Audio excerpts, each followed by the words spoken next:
faut mettre en place un plan de redressement. À partir du moment où je fais l'annonce à l'équipe qu'on va se séparer de 25% des gens, ça s'enchaîne en fait. On a en France un large panel de procédures qui sont accessibles et ça, malheureusement, les chefs d'entreprise ne le savent pas. Et en plus, ces procédures-là, elles se soldent dans 70% des cas par une réussite. Bonjour Vincent. Bonjour Nelly. Comment tu vas? Très bien. Et toi? Super. Est-ce que tu as ton ticket? Oui. Alors, je t'invite à rejoindre le wagon du roller coaster.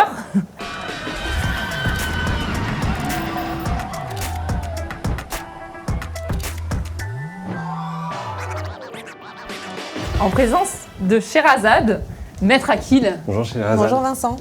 Alors, je suis ravie de lancer ce nouveau format avec vous, où j'invite un entrepreneur et un expert. C'est un partenariat avec la Clinique de la Crise et l'idée, c'est vraiment d'apporter des clés, des conseils aux entrepreneurs qui nous écoutent. Donc Vincent, merci d'être venu. Est-ce que tu es un amateur des roller coasters? Bah ouais, amateur contrarié, mais ouais, j'ai dû en traverser quelques-uns avec Carlili. Et sportivement, dans les manèges, tu es plutôt un aventurier, tu te mets devant ou... Ouais, alors moi je suis un grand fan, tu sais, de sport, tu sais peut-être pas, mais enfin de VTT, de sport un peu de glisse et tout ça, donc ça ressemble quand même. Donc j'ai reçu ton dessin. C'est un dessin assez fort. Ouais. Je pense qu'il y a eu des émotions quand tu l'as construit. Est-ce que tu peux nous dire justement quelles ont été les étapes? Bah en fait, c'est très marrant parce que quand tu m'as envoyé ça, je me suis dit, je suis en plein dans ma phase, comme beaucoup d'entrepreneurs, je pense, comment mieux utiliser l'IA. Et je me suis dit, il faut absolument que je fasse un dessin en IA, je suis très nul en dessin, donc voilà. Et puis non, je me suis dit, non, je vais quand même faire l'effort, alors je vais faire un brouillon. Et donc je me lance dans un brouillon avec un crayon papier, je me mets au soleil là dans mon petit jardin chez moi. Et d'un coup c'est sorti, mais premier jet, je me suis dit, mais non, en fait, c'est exactement ça, quoi. C'est-à-dire, je sais pas si on va en parler, mais le bout du tunnel. Quand on parle roller coaster, moi, l'image qui me vient d'un coup, c'est de me dire, j'ai traversé vraiment une période très dure, et là, d'un coup, ça va beaucoup mieux. Alors, on va en parler, on s'assoit, t'es prêt à décoller, vous êtes tous les deux prêts. Donc, on commence l'aventure Carlili. Est-ce que tu peux justement nous rappeler comment tout a commencé? Alors, ça a commencé, comme toujours, en tout cas pour ma part, par une idée. Qui était il y a longtemps en arrière, parce que j'avais eu une première boîte qu'on avait revendue, j'étais chez les acquéreurs en Suisse, à Lausanne. Et là-bas, j'étais content, mais ça me démangeait de recréer quelque chose. Et j'arrive sur ce sujet de la mobilité. Alors, en fait, globalement, mon idée à l'époque, très simplement, c'était de dire il y a beaucoup trop de voitures qui servent pas assez souvent. Une voiture, c'est immobilisé 95% du temps, elle sert que seulement 5% du temps. Donc, je voulais créer quelque chose qui résolvait ce problème. Et donc j'arrive sur l'idée de dire on va créer une expérience de location de voiture qui soit beaucoup plus simple, beaucoup plus fluide. L'idée de Carlili, c'est vraiment pas d'agence, la voiture elle arrive directement chez toi quand on a besoin, et quand on n'a plus besoin, on vient la récupérer comme par magie. Je pense que c'est une très bonne idée, et j'étais hyper content de la lancer, et voilà, c'était il y a quelques années en arrière. Et donc là, tu commences cette aventure tout seul ou tu t'associes? Je commence avec mon idée un peu seule, avec mon baluchon, ouais. Et puis Arnaud arrive quelques mois après ça, au moment où on arrive vraiment sur la réalisation, parce qu'il s'occupait de toutes les opérations, tout l'aspect plus terrain, sur lequel il était très bon. Ouais. Donc là, vous vous lancez dans l'aventure, tu construis une équipe. Ouais. Est-ce que tu commences par une levée de fonds? Vous faites ça comment? Dans quelle configuration vous montez la structure? Non, on commence par... J'apporte un peu de capital, moi. Au tout début, on a un petit peu de love money pour démarrer. Et on commence plutôt par se dire il faut qu'on fasse du chiffre d'affaires que de lever des fonds. Ah, bon père de famille. Ouais, oui, alors, bien sûr. C'est marrant parce que quand tu connais la fin de l'histoire, on y reviendra certainement, mais j'ai beaucoup entendu t'es pas un bon gestionnaire et tout. Ouais, je sais pas. Enfin, je suis pas sûr, je suis pas d'accord avec ça en fait. Je pense que c'est juste qu'on s'est mis dans une trajectoire de start-up avec levée de fonds, mais effectivement au début de l'histoire, on a quand même été très lean et très focus sur le fait de gagner de l'argent avec nos premiers clients. Et après seulement, on a commencé à lever des fonds. D'accord, donc l'aventure commence, la start-up arrive. Ouais, c'est ça. Et comment s'est fait cette bascule? À quel moment tu t'es dit on rentre dans cette dynamique du monde traditionnel vers le monde un peu plus digital connecté de la start-up? Je pense que on était. En fait, il y a eu un effet de mode sur les levées de fonds qui nous a quand même influencé. Pourquoi? Pas parce qu'on voulait être dans l'effet de mode, mais parce qu'on voyait des entrepreneurs concurrents, des entreprises concurrentes qui levaient de l'argent.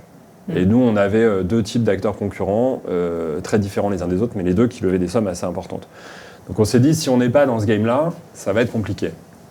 La fin de l'histoire nous montre qu'on n'a pas forcément eu raison d'avoir cette stratégie-là, mais en tout cas, c'est comme ça qu'on a vu les choses. Et après, je pensais que je pouvais faire ça. Enfin, sans modestie aucune, je pensais que je pouvais lever des fonds, que j'avais cette capacité à convaincre, à expliquer l'histoire, etc., à entraîner des investisseurs avec nous. Et donc voilà, donc c'est dit, on peut le faire, il faut le faire, on y va, quoi. Donc cette étape de levée de fonds, c'est plutôt bien passé. Tu as atteint les objectifs que tu t'étais fixés. Oui et non. Comme toute levée de fonds, je pense, c'est quand même rare de se dire j'ai exactement ce que je voulais. Ça a été plus long que prévu, on n'a pas eu toutes les term sheets qu'on voulait. Et voilà, mais oui, on y est arrivé à la fin. Et voilà, malheureusement, ça n'a pas été le début. C'était le début de pas mal d'emmerdes. Le début du tunnel. Ouais. À ce moment-là, où il y a eu encore quelques étapes Ça s'est fait en fait en plusieurs temps. On a fait des levées BA qui sont très bien passées. Et d'ailleurs, je tiens encore aujourd'hui, je le fais à chaque fois que je parle, remercier mes angels, qui ont été les seuls finalement investisseurs qui ont été en soutien du début à la fin. Donc un grand coup de chapeau à eux. Il faut souligner l'importance d'avoir des angels dans l'écosystème. Et j'espère pouvoir, moi, le faire aussi en tant qu'angel plus tard. Non, ça a commencé, on a levé d'abord, premier tour, un peu compliqué parce que c'était le Covid. On a levé VC la première fois le 13 mars 2020. Donc, je ne sais pas si tu te souviens, mais on était confinés 2 jours après. C'était une période un peu challenging. Et du coup, on a pris ce qu'il y avait sur la table. Et ça a été une des raisons, je pense, pour que le tour a été compliqué, c'est qu'on a fait la seconde partie du tour, finalement, 1 an et demi après, à la sortie complètement, pas sortie complète du Covid, mais au moment où c'était plus simple de relever des fonds. Et ça a créé un bridge, en fait, aussi, entre les 2 investisseurs. On avait 2 fonds d'investissement institutionnels qui n'étaient pas rentrés exactement dans les mêmes conditions. Et je pense que ça a aussi un peu complexifié les choses au niveau décisionnel en board. Voilà. Mais voilà, ça s'est fait en 2 temps. Ouais. Ok, et donc finalement, cette levée de fonds, elle était là pour augmenter la croissance, recruter. Quelle était l'ambition finalement ? Il y avait 2 ambitions. Il y avait une première ambition qui était de dépenser en marketing. Toujours en start-up. Ouais, mais start-up B2C, c'est-à-dire qu'on voulait vraiment que la marque soit plus connue, fasse plus parler d'elle autour de sa mission. Moins de voitures, décarboner la mobilité, etc.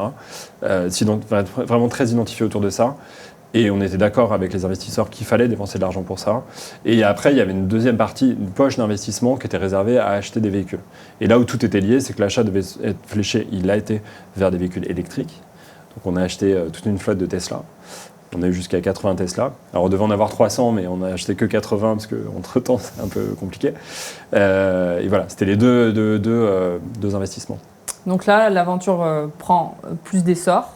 Vous levez des fonds, vous restructurez, il y a une forte croissance. Donc on est un peu sur. Si on avait dessiné un roller coaster, on était un peu sur le côté fusée, quoi. Ouais. Et là, qu'est-ce qui se passe ? Et là, patatras. Patatras, vraiment, ça a été. Ah ouais, ça a été d'une brutalité inouïe, quoi. C'est-à-dire qu'en 3 mois, on passe de un déj avec un de mes investisseurs qui me dit tu dépenses pas assez, faut que tu ailles plus fort. Market, faut que tu ailles plus fort, non mais fais ci, fais ça, etc. Ce que j'adorais, hein. J'étais content de ça. Hein. Honnêtement, dépenser de l'argent, c'est cool, quoi. Bah, si en plus on t'invite à le faire, voilà. tu te dédouanes un peu de... Et 3 mois après, même pas 3 mois après, un représentant d'un des fonds d'investissement qui change, mindset complètement différent. La relation était compliquée personnelle, sans rentrer dans le détail. Et d'un coup, toutes les décisions stratégiques, aucune n'est votée. Il faut mettre en place un plan de redressement hyper fort. C'est-à-dire qu'on essaie de taper dans tous les coups qu'on peut en disant on va préserver l'équipe. Et ça, c'est un peu le joyau quand même. OK, pour faire attention à tout le reste, mais pas à ça. Et clairement, on nous dit non, ça va pas suffire. Et ça, c'est le début vraiment des problèmes. Pourquoi ? Parce qu'à partir du moment où je fais l'annonce à l'équipe qu'on va se séparer de 25% des gens, l'ambiance, tu vois, les valeurs sur lesquelles on avait construit l'entreprise ne fonctionnent plus, quoi. Il y a des valeurs de bienveillance dans l'équipe qui fonctionnent plus du jour au lendemain.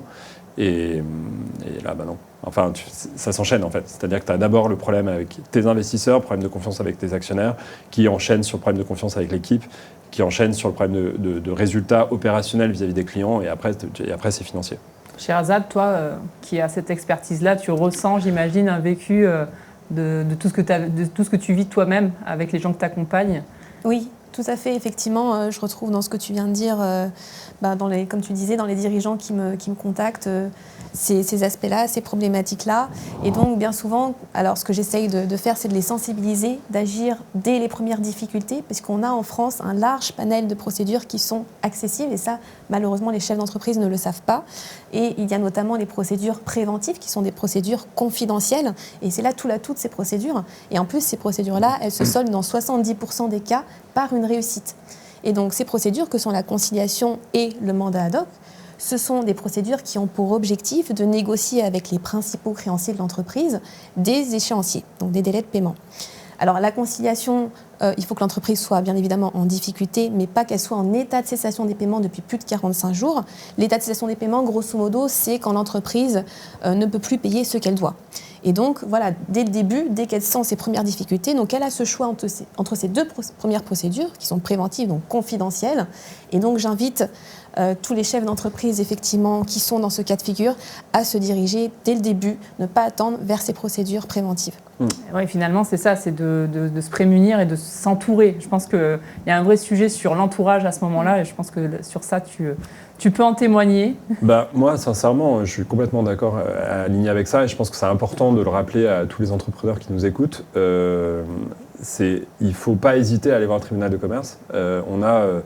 Je pense qu'on a tous un biais en tant qu'entrepreneur qui est de dire c'est un échec d'aller au tribunal de commerce. C'est un biais psychologique sur lequel il faut un peu se battre, parce qu'en fait, c'est pas vrai. Il y a des solutions qui existent à toutes les étapes, et je les ai toutes traversées, donc je peux en parler. Nous, on a trouvé une solution tout à la fin, mais typiquement, la conciliation, on y allait très tôt. On y allait très tôt parce qu'on avait besoin de cet appui, en fait.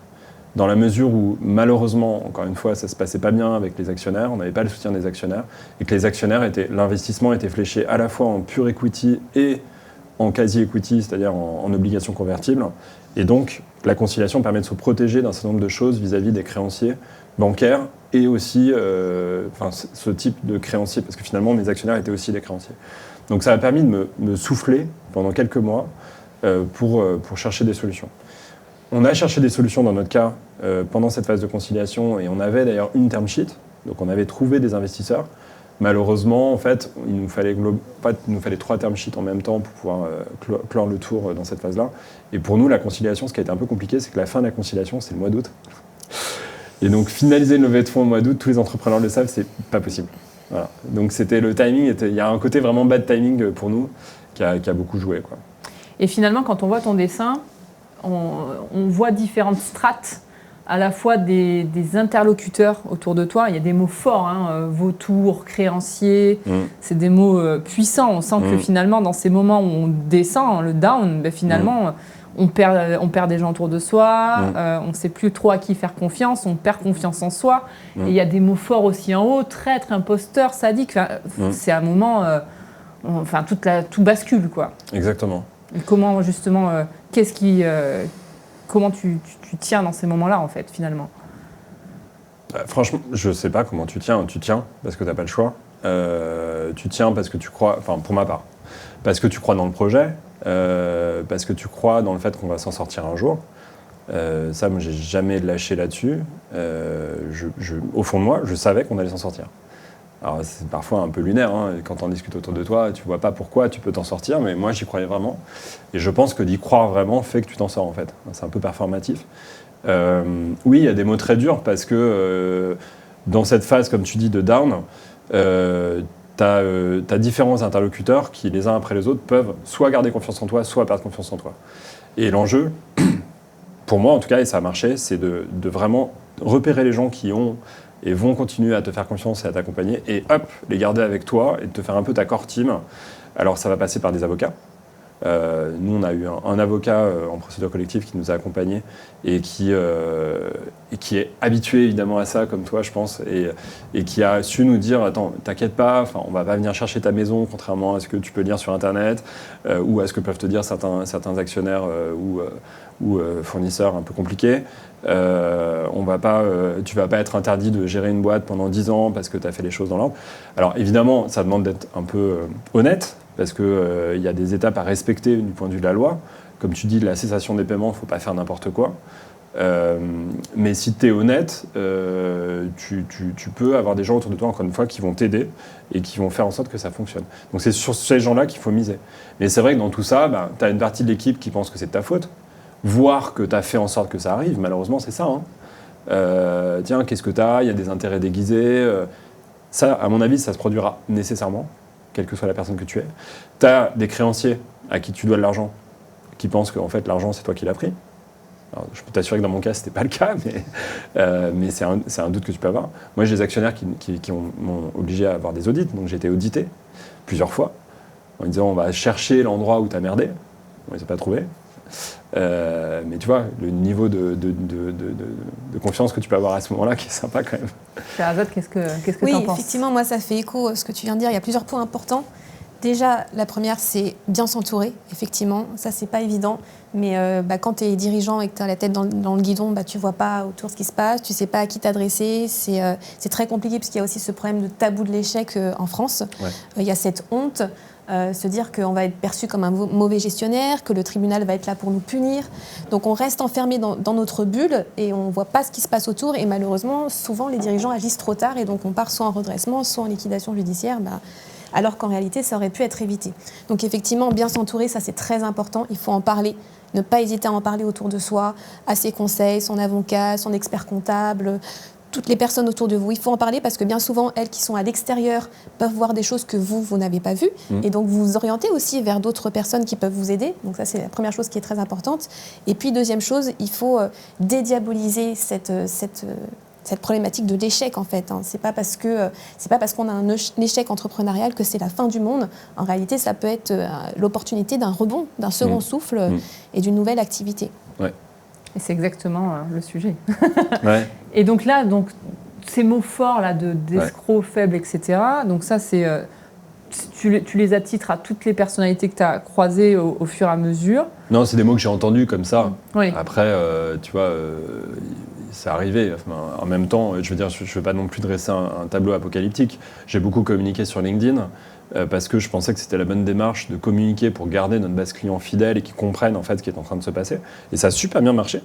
Et là, j'ai eu énormément d'amour, de soutien, tu vois, toute la communauté qui m'a dit « mais non, c'est génial ce que tu fais ». Enfin, tu vois, je ne veux pas non plus dire « j'ai été que ça ». Mais tu vas traverser ça. Parce que quand tu plantes ta boîte, et je pense que tu as raison, il y a un peu un truc français aussi autour de ça, quand tu déposes le bilan, par défaut, c'est que tu as merdé. Et vraiment merdé. C'est-à-dire que tu as soit détourné des fonds, soit été mauvais, soit... Et c'est pas du tout aussi simple que ça, en fait. Parfois, tu as des contextes de marché qui font que tu te retrouves planté du jour au lendemain. Et tu peux être un très bon entrepreneur, je pense. Enfin, je parle pas de moi, mais je vois dans les parcours entrepreneuriaux, il y a des super entrepreneurs qui sont reconnus comme tels, qui ont traversé des échecs. Et finalement, on l'a vu par des cas de force majeure, finalement, le Covid a un peu dédramatisé le fait que c'est la faute de personne, finalement. T'as raison. Et ça, c'est ce genre d'élément climatique, on va dire apocalyptique, qui a fait que certaines structures se sont fermées alors qu'elles n'avaient pas vocation à le faire, mais c'est la faute à personne. Et c'est là où ça a commencé, je pense, à déclencher certaines ouvertures d'esprit, mais on est quand même loin. On est encore quand même loin. T'as raison. Et on travaille sur ça, justement. Ouais. Tu parles de stress, insomnie, méfiance, service dégradé, dette. Pareil. Ouais. Ça, c'est des mots, enfin, c'est des combats. Ouais. Oui. Alors, ça, c'est. Ouais, moi, j'ai un des défauts, c'est que je dors pas beaucoup. Et je dors pas. J'ai tendance à résoudre les problèmes, on va dire, la nuit. Et en fait, quand t'es dans une certaine phase, un peu compliquée, en fait, tu les résous pas du tout la nuit. Donc, tu t'enfermes dans tes problèmes. Donc, moi, j'ai des problèmes d'insomnie. Le stress, oui, il est intense, clairement. Je veux dire, quand tu te retrouves, on va pas se mentir, quand tu te retrouves au tribunal, nous, le 12 octobre 2023, où tu arrives et tu déposes le bilan, en fait. Et là, tu es face à un tribunal qui doit décider où est-ce qu'il va orienter ton entreprise.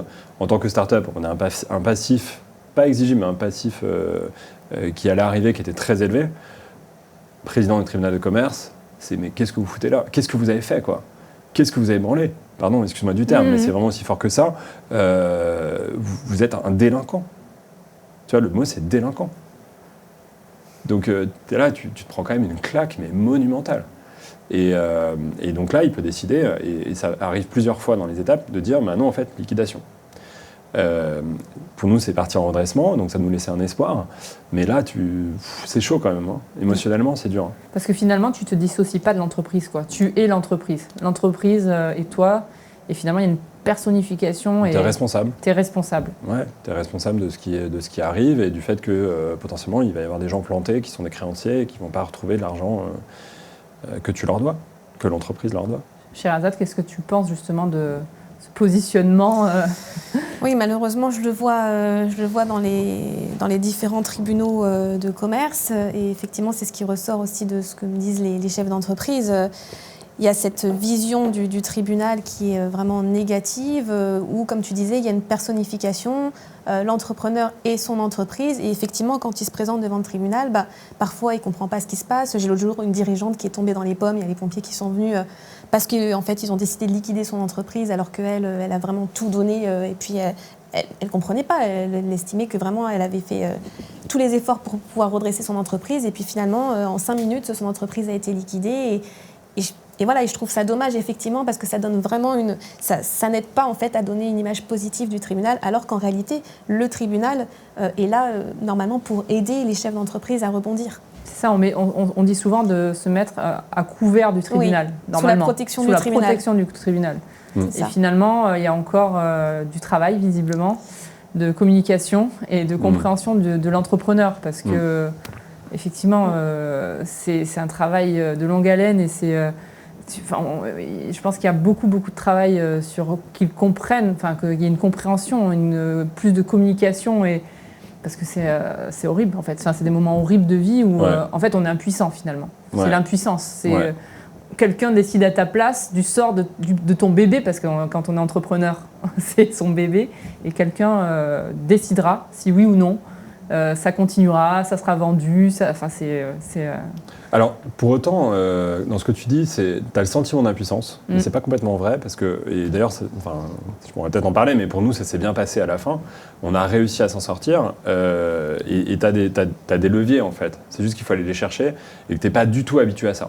Quand tu débarques au Quai de Corse, par l'adresse du tribunal de commerce de Paris, tu es dans un univers qui est vraiment un univers que tu connais pas. Alors normalement, tu as déposé des statuts quelques années avant, donc tu connais au moins, tu as ce souvenir-là, qui était un très très bon moment dans ta vie. Mais là, tu sens que t'es un peu un perdreau, quoi. Tu sens que tu vas te faire chasser, etc. Mais bon, tu as des leviers. Et moi, c'est ce que je veux dire aujourd'hui absolument, c'est que même si toutes ces étapes étaient super difficiles, même si j'ai ressenti énormément de stress, etc., on a pu trouver des solutions. En l'occurrence, nous, on s'est adossé à un industriel du secteur, qui est Rent-A-Car. On a pu reprendre le fonds de commerce en liquidation avec ma participation au capital. Et donc, ça demande une dérogation du tribunal de commerce qu'on a obtenue. Donc, il existe des solutions. Et même si tu es à la fin, et c'est pour ça que le dessin, c'est quand même, il y a un soleil sympa avec un bout du tunnel qui est chouette, tu peux t'en sortir si tu te bats. Mais c'est vrai que ça demande de se battre. Dans un moment où tu n'es pas en plus grande posture pour te battre.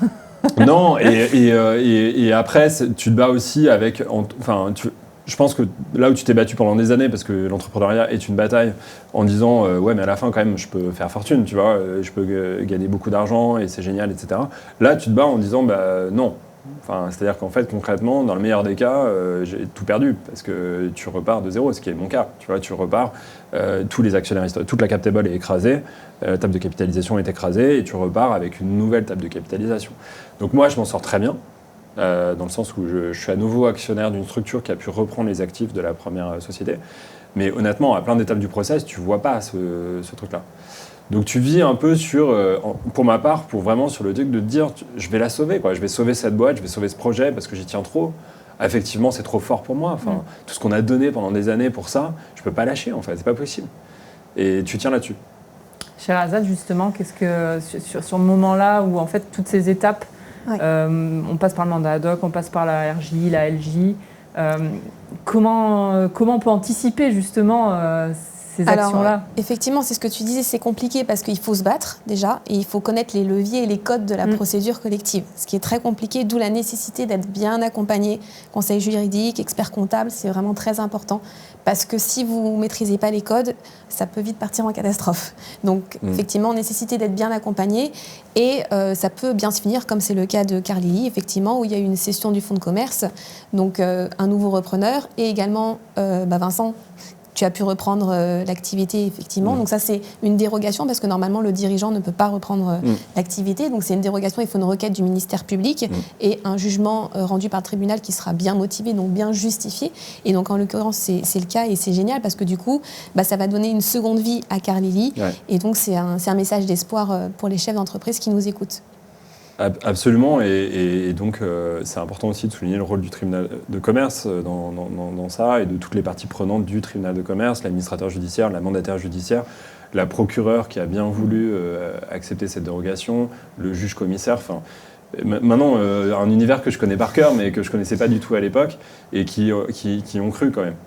Et qui ont porté ce projet. Donc, tu vois, moi, personnellement, je ne tape pas sur le tribunal de commerce. Au contraire, je le remercie d'avoir réussi à faire que le projet continue à exister, différemment certes, mais là, on est super contents. Ouais. Et finalement, cette étape-là, qui a duré combien de temps, cette procédure? À partir du moment où tu as mis le doigt dans la prise et tu commences à voir la sortie du tunnel? 1 an. 1 an? Ouais.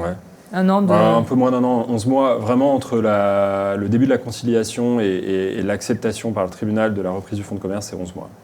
Donc 11 mois de combat. Ouais. Et quand tu vois le bout du tunnel... Le combat, c'est plus que 11 mois, parce que les difficultés, elles démarrent avant quand même. Oui. Ouais. Et là, tu tiens. Et ce qui te fait tenir, c'est quand même finalement le soleil, non? Ouais, ce qui me fait tenir, c'est... quand je dis le soleil, c'est ce qu'il y a à l'intérieur du soleil. Non, mais t'as raison. En fait, moi, dans le soleil, il y a la famille, les amis, j'ai mis bonheur, partage, fête. Des trucs humains, en fait, du quotidien, parce qu'en vrai, t'as raison, c'est quand même ça qui te fait tenir pendant tout ce chemin-là, qui est très difficile. Là où tout s'effondre un peu partout, c'est quand même globalement ton cercle proche qui est le plus important, quoi. Et la façon dont tu prends soin de toi aussi. Tu vois, on le dit beaucoup en tant qu'entrepreneur de ménager son cercle proche, ta santé, ton sommeil, etc. Et quand ça va vraiment, vraiment pas, oui, c'est quand même la clé. Mais après, qu'est-ce qui m'a fait tenir? Moi, j'avais vraiment au fond de moi, je me disais, bon, ça va le faire. L'optimisme à toute épreuve. À toute épreuve, vraiment. À tous les moments, je me disais, on va y arriver. Et ça, tu peux demander à l'équipe, à tous les moments, même quand il y avait beaucoup qui disaient « Mais Vincent, là, quand même, là, on est liquidé, en fait. » Non, ça va le faire. On va y arriver. Et ça, je pense qu'il faut... tu peux pas t'en sortir si t'as pas cet état d'esprit. C'est juste pas possible. Parce qu'il faut quand même emmener tout le monde, quoi. Tu vois, il faut quand même emmener... la procureure, on a dû, par exemple, avoir des lettres de soutien de tous les salariés. Et mes salariés, c'est tous les lundis matins, on se voit pendant 1 heure, je leur explique, on va faire ci, on va faire ça. Tu vois, ça, il faut emmener les gens, hein. Et ça, justement, amener ces équipes, parce que vous étiez combien, une 50aine à ce moment-là? On était moins que ça. Alors oui, forcément. Voilà. Là, on était moins que ça, on était une 30aine. Ouais. D'accord. Et justement, la gestion de crise, parce qu'on est en crise, quelque part, comment tu accompagnes cette gestion de crise au quotidien auprès de tes équipes? Comment ils le prennent? Souvent, on peut avoir peur, se dire, bon, je vais quitter l'entreprise parce que ça sent mauvais, ou il y a plutôt un soutien autour de toi. Il y a les deux comportements, en fait. T'as des gens qui lâchent au fur et à mesure du truc. Et moi, mon conseil, c'est malheureusement, il ne faut vraiment pas du tout s'en occuper, quoi. Il faut rester focus sur la sortie du tunnel. Et après, tu as ceux qui y croient. Et tu as ceux qui croient jusqu'au bout. Et moi, j'ai un exemple. Il y a une personne qui a été très clé, qui était un des représentants du personnel. Pourquoi très clé? Parce qu'au moment, c'est très long l'histoire de Carlili, mais il y a un moment où on annonce qu'il y a conversion en liquidation. Donc on nous dit, c'est terminé, en fait. Et donc tout le monde pense que c'est terminé, moi le premier. Et je pense que ce qui s'est passé au tribunal de commerce ce jour-là a fait qu'on s'en est sorti derrière. Et notamment, il y a Merwan, je lui ai un énorme coup de chapeau. Il est dans l'équipe aujourd'hui et c'est une personne évidemment clé. Merwan, il était représentant du personnel, il s'est effondré en sanglots. Et je pense que, mais en pleurs, vraiment quoi. Moi pas, moi j'ai tenu, parce que je me dis, ok, c'est la vie comme ça. Et le fait qu'il y ait autant d'émotions au tribunal, alors qu'il y avait cette décision prise de liquidation, à mon avis, ça a énormément joué pour qu'on ait la dérogation derrière. Parce qu'ils se sont dit, il y a un truc, quoi. Enfin, il y a quand même des gens qui y croient, il y a un projet, ce serait vraiment dommage que ça s'arrête. Et il n'y avait aucune autre manière pour que ça s'arrête. Et ça, je peux te dire, l'émotion qu'il y a à ce moment-là au tribunal, qu'il y a chez Merwan à ce moment-là, elle vient d'années de ce qu'on a fait ensemble, de ce qu'on a, tu vois. Sherazade, est-ce que tu ressens Oui, le soutien des salariés, il est vraiment primordial. Je pense qu'il faut prôner la transparence. Et effectivement, quand vous avez une procédure collective sauvegarde et redressement judiciaire qui sont ouvertes, on vous demande de nommer un représentant des salariés. C'est très important parce qu'en fait, à chaque audience, il sera présent à l'audience et à la fin de chaque audience, le président lui demande « Alors, est-ce que vous avez quelque chose à ajouter ? Est-ce que vous soutenez l'entreprise ?» Donc, vraiment, les salariés, ils sont au cœur de la procédure et il ne faut pas les négliger. C'est un super conseil. Je pense que c'est important de bien s'entourer en interne et en externe. Et je pense beaucoup aux entrepreneurs qui n'ont pas cette chance d'avoir une famille, des amis. Il y en a. Et c'est là où il faut trouver des piliers. Donc il y a des associations pour ça qui accompagnent. La clinique de la crise est là aussi pour ça. Et merci justement à tous ces gens qui s'impliquent dans l'obscurité parce que finalement c'est tabou. Et de le faire sortir, c'est merci d'être venu. Est-ce que vous avez un mot de la fin sur ce parcours ? C'est du coup le redémarrage finalement, le soleil qui revient. Là, c'est reparti. Ouais, c'est reparti. Bah oui, le mot de la fin, c'est faut y croire, quoi. Ouais. Faut y croire. Il y a toujours une possibilité, il y a toujours un espoir. Et même si les entrepreneurs qui nous écoutent, qui sont en difficulté, et je sais qu'il y en a beaucoup parce que je suis beaucoup contacté par rapport à ce que j'ai traversé, mon seul conseil, c'est battez-vous, allez-y, ça va le faire, quoi. Merci infiniment. Je vous invite tous les deux à signer votre petit ticket de passage dans le roller coaster. Ça marche. Et je vous invite tous à partager, commenter cet épisode. On se retrouve très vite dans le prochain. Merci, à plus.